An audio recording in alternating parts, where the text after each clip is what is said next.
Book supernatural, इसका हिंदी में अनुवाद है अलौकिक। चैप्टर 19, एक काला पर्दा आ गिरता है। 1936। अपने बेचैन विवेक के संतुष्टि हेतु जैसे विलियम ब्रनम ने जेफरसनविल के ही आसपास के इलाके में अपने सुसमाचार प्रचार के प्रयासों को बढ़ा दिया, यह महसूस करके कि उसके जीवन की कहानी शायद दूसरों को भी प्रेरित कर सके कि खुदा में विश्वास कर सकें, बिल ने अपने कुछ व्यक्तिगत अनुभवों को लिख लिया और फिर एक 15 पन्नों की पुस्तिका में छपवा भी लिया। यीशु मसीह जो कल, आज और युगन युग एक सा है, उसने यह शीर्षक इब्रानियों 13:8 से लिया था और उसने अपने इस कार्य पर हस्ताक्षर किए। ब्रनम के द्वारा मूल प्रति 15 पन्नों की थी। बाद में आगे चलकर अगली प्रति को बढ़ाया गया जो 24 पन्नों की है। यह अभी भी छपे हुए रूप में ही है। बिब्लियोग्राफी देखें। एक प्रकथन प्रस्तावना में उसने लिखा, यह पुस्तक इसलिए लिखी गई है ताकि प्रत्येक वह व्यक्ति जो इसे पढ़ता है वह जान सके कि यीशु मसीह अभी भी लोगों को बचा रहे हैं और चंगा कर रहे हैं। यह मेरा विश्वास है कि वह जल्दी ही फिर से प्रकट होने वाला है। यह पुस्तक बताती है कि कैसे उसने एक गरीब लड़के को चुना और उसे अपनी सेवकाई में बुलाया, कैसे वह लड़का कुछ समय के लिए उस सेवकाई से दूर भागा और फिर संपूर्ण हृदय से उसी की ओर फिर गया। बिल अगले पन्ने पर जारी रहा एक प्रार्थना के साथ, ओ पिता जो स्वर्ग में है, कृपा उस प्रत्येक को आशीष दें जो उस पुस्तक को पढ़ता है। उन्हें यह जान पाने दें कि आप जल्दी ही एक सामर्थी कलीसिया को बुलाने पर हैं, ऐसी जैसे हमने कभी नहीं देखी है। हम अभी भी आपका विश्वास करते हैं। प्रत्येक हृदय में एक चाहत पैदा कर दें और ओह एकमात्र धर्मी अपने दीन सेवक की सहायता करें ताकि आपके संदेश को लेकर आगे बढ़ सकें। मैं जानता हूँ कि आपने मुझे भी सरकंडों में छिपा लिया था, ठीक जिस तरह से मूसा को, एक उद्देश्य के लिए। सो पिता मेरी मदद करें ताकि मैं आपके नाम को महिमा दे सकूं, क्योंकि मैं यह मांगता हूं यीशु के नाम में, आमीन। अगले 7 पन्नों में बिल की असामान्य जिंदगी की सुर्खियां थी, वहां से शुरू करके जब वह और उसकी माँ उस बर्फीले तूफान में कैसे मर ही गए होते यदि एक पड़ोसी ने ही बीच में आकर हस्तक्षेप न किया होता। उसने उस आवाज के विषय में लिखा जिसने उससे बात की थी, एक पेड़ की शाख में से जब वह 7 वर्ष का था, यह कहते हुए, कभी शराब मत पीना, ना कभी सिगरेट पीना, ना ही अपनी देह को किसी भी रीति से प्रागंदा करना। तुम्हारे करने के लिए एक कार्य होगा जब तुम बड़े हो जाओगे। फिर उसने उल्लेख दिया 1927 में अपनी एरिज़ोना की यात्रा का और बताया कि किस तरह उसके भाई एडवर्ड की मृत्यु उसे घर वापस ले आई और इस बात पर विचार करने पर मजबूर कर दिया कि इस जीवन के आगे क्या रखा है। उसने लिखा कि कैसे उसे गैस लग गई थी जबकि वह पब्लिक सर्विस कंपनी के लिए काम कर रहा था और उसके बाद हुआ वह ऑपरेशन और रोशनी के क्रूज का दर्शन जिसने उसे खुदा की ओर मोड़ दिया। फिर उसने अपनी चमत्कारी चंगाई के बारे में बताया, पेट की परेशानी और गंभीर दृष्टि दोष से जो उसने पाई थी, प्रचार की अपनी बुलाहट और अंत में वह आग का गोला जो उसके सिर के ऊपर प्रकट हुआ था जबकि वह 1933 में ओहियो नदी पर बपतिस्मा दे रहा था। उसने पुस्तक का समापन इन शब्दों के साथ किया, प्रिय पाठक, यदि मेरे पास बस इस पुस्तक में इतनी जगह प्राप्त होती कि आपको उन कई एक चीजों के विषय में बता सकूं जो घटित हुई है, कि किस तरह इस टैबरनेकल का निर्माण हुआ और कई एक वे सामर्थी बेदारियां जो हमारे बीच आयोजित हुई। लोग दूर और पास से यहाँ आए हैं चंगाई प्राप्त करने के लिए, लेकिन मुझे इस पुस्तक को पर्याप्त छोटा बनाना पड़ रहा है ताकि इसकी कीमत ज़्यादा ना हो जाए और सभी की पहुँच में आ सके। यह चीज़ें इसीलिए हैं ताकि आप यह जान सकें कि यीशु मसीह अभी भी वैसे ही हैं जैसे वे कल थे और आज हैं और हमेशा रहेंगे, और यह कि आप उन पर विश्वास करो और बचा लिए जाओ। यदि आप कर सकते हो, हमारी बेदारी आपके करीब ही होती है। कृपया आएं और सम्मिलित होवें। इसके बाद थे 2 पन्ने उन लोगों की गवाहियों के जो चमत्कारी रूप से चंगे हुए थे, बिल की प्रार्थनाओं के फलस्वरूप, जिसमें शामिल थी गवाहियां श्रीमान विलियम मेरिल और श्रीमती मैरी डेर ओहेनन की, जो पहले 2 लोग थे जिन्हें बिल ने दर्शनों में देखा था चंगा होते हुए। इससे पहले कि वे असलियत में होता, श्रीमान मेरिल ने लिखा था, मैं न्यू एल्बनी इंडियाना में अस्पताल में था जब मैंने भाई ब्रनम के बारे में सुना। मुझे एक कार से टक्कर लग गई थी। वस्तुतः मेरी सारी पसलियां टूट गई थी। मेरी पीठ बुरी तरह से झटका खाकर खिंच गई थी। जहां तक चिकित्सीय मदद का सवाल था, मेरी अवस्था निराशाजनक थी। भाई ब्रनम ने मेरे लिए प्रार्थना की और तुरंत ही मेरी पसलियां वापस अपनी जगह पुनः स्थापित हो गई और मेरी पीठ भी। डॉक्टर इसे समझ न सके थे। मैं उठ खड़ा हुआ, अपने कपड़ों को पहना, घर पर लौट गया और काम पर चला गया। खुदा की तारीफ हो उसकी चंगाई की शक्ति के लिए। William H Merrill, 1034 Clark street, New Albany, Indiana. Shrimati डेर ओहेनन ने लिखा था, मैं कई वर्षों से एक अपाहिज थी। कुछ समय से बिस्तर से ही लगी हुई थी। मेरे हाथ पैर बिल्कुल सिकुड़ गए थे, जिसके कारण मैं चल नहीं सकती थी। डॉक्टर ने कहा था कि मैं कभी चल ना सकूंगी। मैंने भाई ब्रनम के बारे में और किस तरह खुदा उसकी प्रार्थनाओं का उत्तर दे रहे हैं सुना था, सो मैंने उन्हें बुलाया। वह और एक और जवान आदमी जिनका नाम है डियॉर्क आए और मेरे लिए प्रार्थना की। तुरंत ही मेरे हाथ पैर चंगे हो गए। मैं चलने लगी। मैं अब भी चल रही हूँ। 4 साल हो गए हैं उसको जब यह हुआ था। मैं खुदा की तारीफ करती हूँ उसकी अद्भुत सामर्थ्य के लिए। श्रीमती मैरी डेर ओहेनन, 2223 ईस्ट ऑक स्ट्रीट, न्यू एल्बनी, इंडियाना।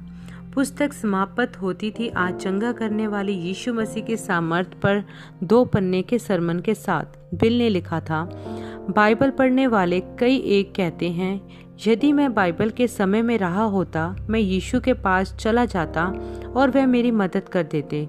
दोस्तों, वह आज यहाँ हैं आपकी मदद करने के लिए, ठीक उसी तरह जैसे वह उस दिन में था। केवल पवित्र आत्मा पर विश्वास कीजिए, वह यीशु का गवाह है। कृपया ठीक जहाँ आप हैं उसका विश्वास कीजिए और आप चंगे हो जाएंगे। बिल की मंडली के सदस्यों ने यीशु मसीह कल, आज और हमेशा एक ही सा है की प्रतियां अपने मित्रों और रिश्तेदारों में बांट दी, जिन्होंने आगे बढ़कर प्रतियों को अपने दोस्तों और पड़ोसियों को बांटा। समय के साथ यह आडंबर रहित पुस्तिका ऐसी दूर दूर असामान्य जगह तक भी पहुंच जाने वाली थी और कुछ बड़े ही चौंकाने वाले चमत्कारों को पैदा करने वाली थी। आगे चलकर 1936 की गर्मियों में बिल और होप फोर्ट वेयन, इंडियाना गाड़ी से जाने वाले थे, होप के पिता से मिलने के लिए। बिल सड़क पर निकलने के लिए बहुत जल्दी में था, क्योंकि यदि वे वहां समय से पहुंच जाए तो वे रविवार की शाम को रेडिकर टैबरनेकल की सभा में पहुंच सकते थे, जो कि एक ऐसा चर्च था जिसमें जाकर उसने हमेशा ही आनंद उठाया था जब कभी भी वह फोर्ट वेयन में होता था। होप, तुम हमारे जाने से पहले नहाने वाली तो नहीं हो, या हो?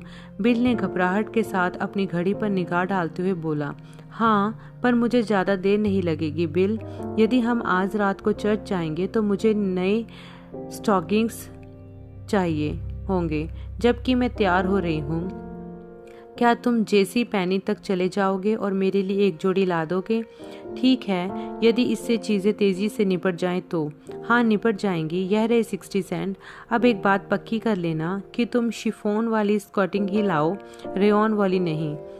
और यह भी देख लेना कि वे फुल फैशन्ड होवें। क्या ये याद रख सकोगे? बिल्कुल, chiffon stockings full fashioned. Chiffon के स्टॉकिंग्स बनते थे शुद्ध रेशम से, जिसके कारण वे मुलायम और आरामदेह होते थे। हालांकि रेयॉन वालों में तिगुने महंगे होते थे। स्त्रियां जो कुलीन और फैशन के अनुसार लगना चाहती थी, वे शिफॉन वाले को ही पसंद करती थी। दूसरी ओर रेयॉन वाले अक्सर वरिष्ठ महिलाएं पसंद किया करती थी, जो किफ़ायत और इस्तेमाल में ज़्यादा रुचि रखती थी बजाय दिखने के। बिल ब्रैनम को स्त्रियों के फैशन के विषय में बहुत ही कम मालूमात थी और उसे शिफॉन व रेयॉन को अपने दिमाग में अलग अलग बनाए रखने में समस्या हो रही थी। भूल न जाने की कोशिश में वह दुकान तक चलते चलते सही शब्द को दोहराता जा रहा था, शिफॉन शिफॉन शिफॉन। जब रास्ते में किसी ने उसके गुजरते हुए उससे हेलो कहा, हेलो, उसने उत्तर दिया और बुदबुदाया जारी रखा, शिफॉन शिफॉन। फिर वह एक पुराने मछली पकड़ने वाले साथी ऑरविल स्पॉन के पास से गुजरा। ऑरविल ने कहा, बिली, क्या तुम्हें मालूम है कि उस आखिरी खंबे तक पर्च मछलियां बढ़कर कुतरने लगी हैं? उनमें से कुछ एक तो इतनी लंबी हैं। ऑरविल ने हाथ उठाकर हाथ का इशारा किया। बिल ने सीटी बजाई। काफी प्रभावित होते हुए दोनों आदमियों ने कुछ चारे और मछली पकड़ने की विधियों पर वार्तालाप किया। जब बिल चलता हुआ आगे बढ़ा, वह भूल चुका था कि किस प्रकार के स्कॉटिंग खरीदने थे। अब क्या होगा, क्या करेगा? वापस लौट कर घर जाने और होप को यह बताने में कि वह भूल गया और उसे शर्म आ रही थी, इसके अलावा इसमें कुछ ज़्यादा ही समय लग जाएगा।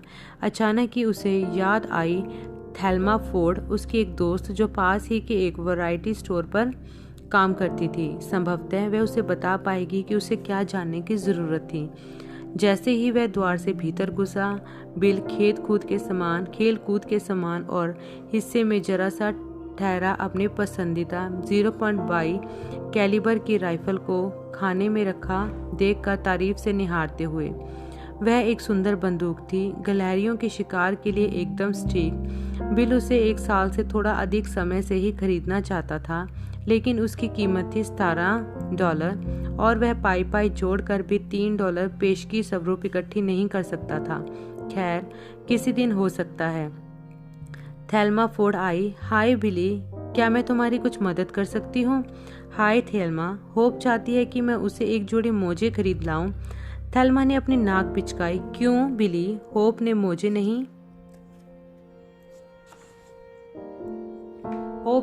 नहीं मंगाए होंगे?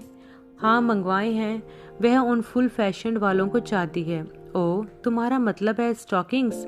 किस किस्म के मंगवाए हैं उसने?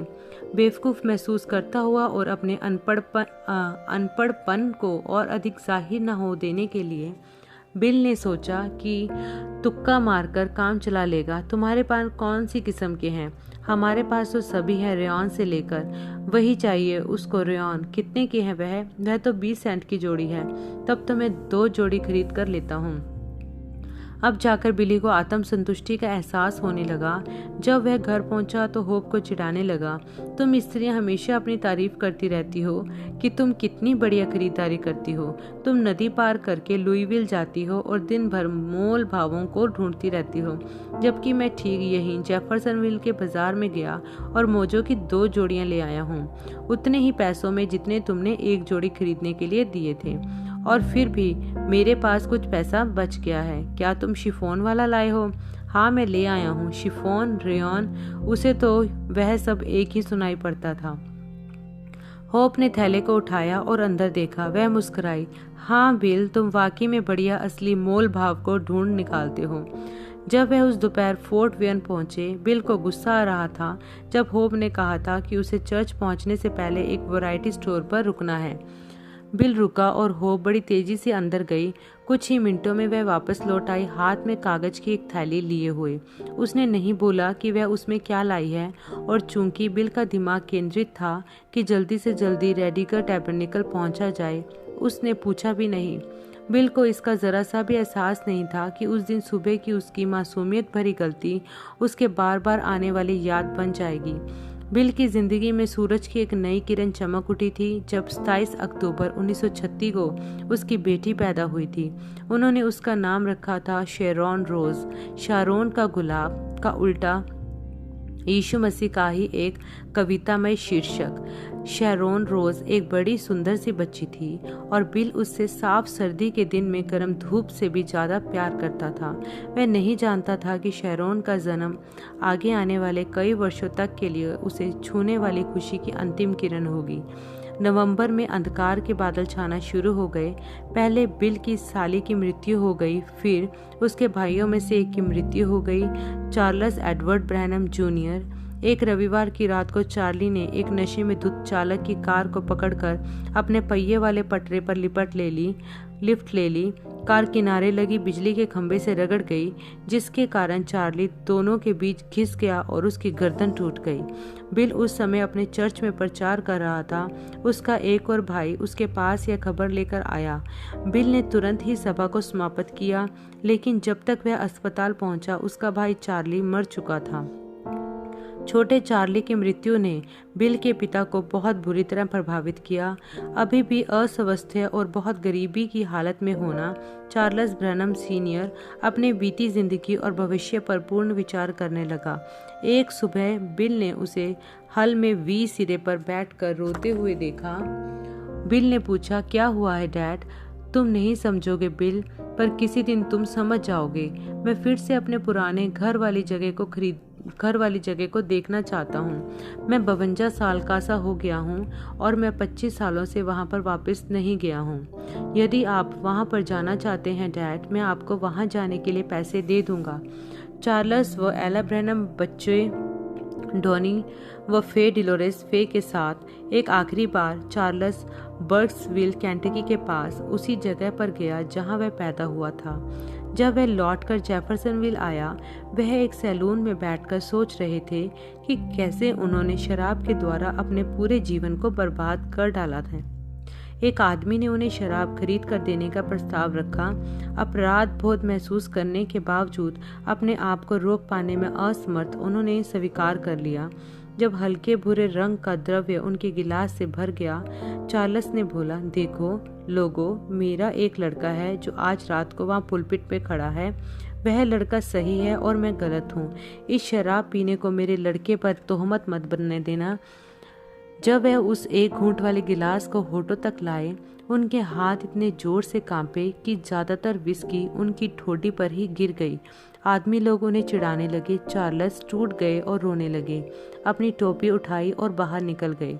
2 हफ्तों के बाद 30 नवंबर 1936 को चार्ल्स ब्रैनम को एक जबरदस्त दिल का दौरा पड़ा। वह अभी जिंदा ही थे जब बिल उनके बिस्तर के पास पहुंचे।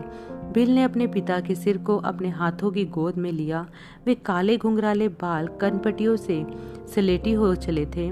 बिल ने सोचा, मैंने भी उन बालों को सफ़ेद होने में हाथ लगाया है। मैंने उनके दिल को कितना दुखाया है। उसने अपने पिता के हाथ को देखा, जिसमें भूसा काटने वाली मशीन में हुई एक दुर्घटना के कारण एक उंगली कम थी, और उसने सोचा कि कितना कठिन परिश्रम इस आदमी ने किया है अपने 10 बच्चों की परवरिश हेतु। बिल को कोई परवाह नहीं थी कि कोई भी और चार्ल्स ब्रैनम के लिए क्या सोचता है। यह आदमी उसका पिता था और वह उससे प्यार करता है। चार्ल्स ने निगाह उठाकर अपने सबसे बड़े बेटे की आंखों में देखा। बिली, उन्होंने फुसफुसाया, मैं गलती कर रहा हूँ डैडी, बदलने के लिए बहुत देर नहीं हुई है। ठीक वहीं पर अपने पिता की मृत्युशैया पर बिल उन्हें अगुवाई करके सारे जीवन के प्रभु यीशु मसीह के पास ले गया। घंटे भर के अंदर चार्ल्स ब्रैनम अपने बनाने वाले के पास चले गए।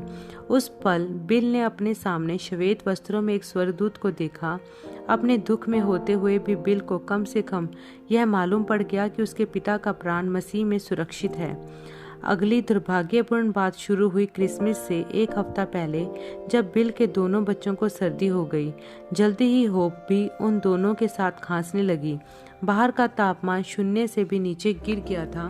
होप ने दरवाजे के नीचे कंबल और खिड़कियों की चौखटों में तौलिए लगा दिए ताकि शीत लहरें अंदर ना घुसें।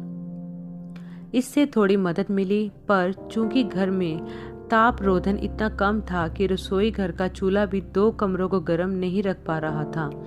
1936 का क्रिसमस पड़ा शुक्रवार को। क्रिसमस से 1 दिन पहले होप एक दोस्त के साथ नदी पार लुईविल केंटकी गई ताकि बच्चों के लिए बिल्कुल आखिरी वक्त पर ही कुछ उपहार खरीद लाए। बिल सामान्य रूप से अपने काम पर गया।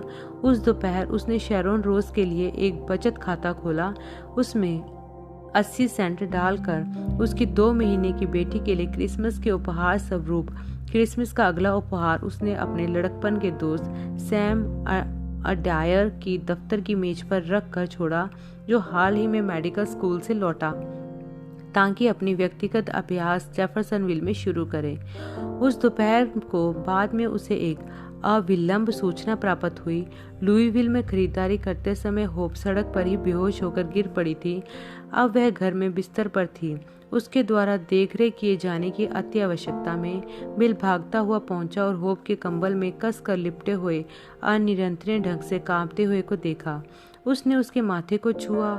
उसकी त्वचा तो ऐसी मालूम पड़ रही थी जैसे जल रही हो।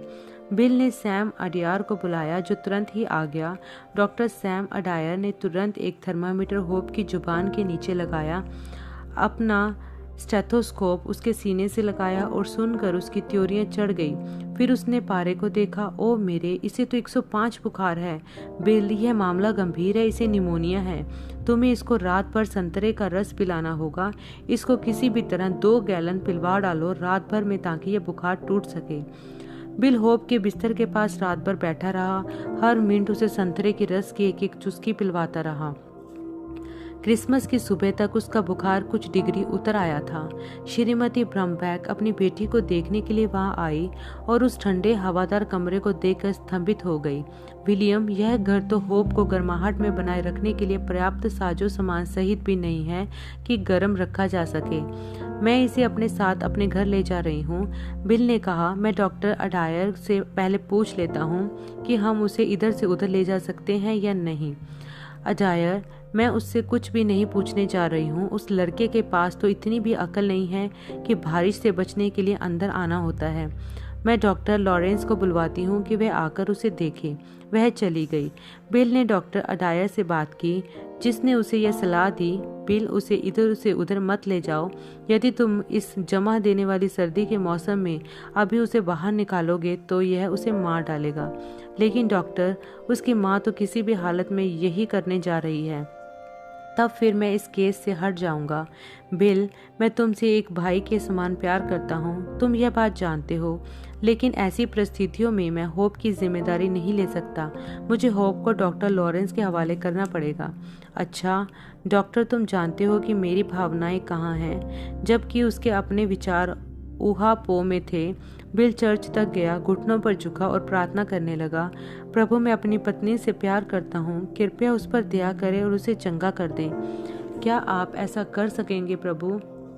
बिल को अपने सामने एक काली चादर आकर गिरती हुई दिखाई दी, जैसे कि किसी नाट्य प्रदर्शन के मंचन के समापन के पश्चात एक पर्दा आ गिरता है। वह उस दर्शन के मारे खौफ से धक सा रह गया। फिर जबकि वह देखता ही जा रहा था, स्याह वाले बादलों ने सूरज को छिपा लिया।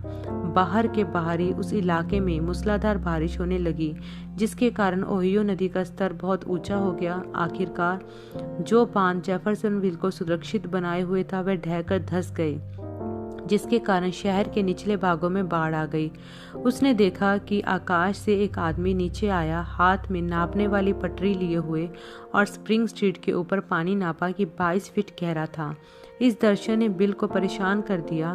अब तक प्रत्येक वह झलक जो उसने भविष्य की देखी थी वह पूरी हुई थी।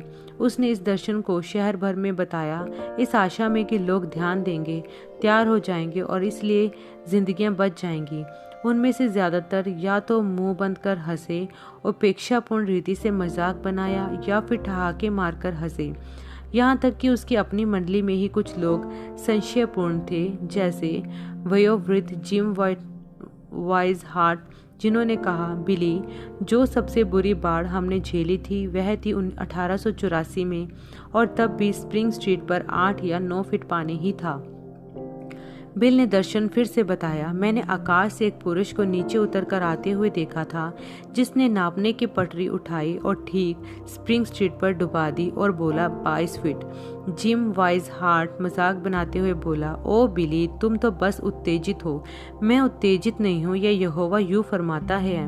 और इसके अलावा यह भी कि उसी खुदा ने जिसने मुझे यह बताया है कि एक बाढ़ आ रही है, उसी ने मुझे यह भी दिखाया कि उसके और मेरे बीच में एक काला पर्दा आ गया है।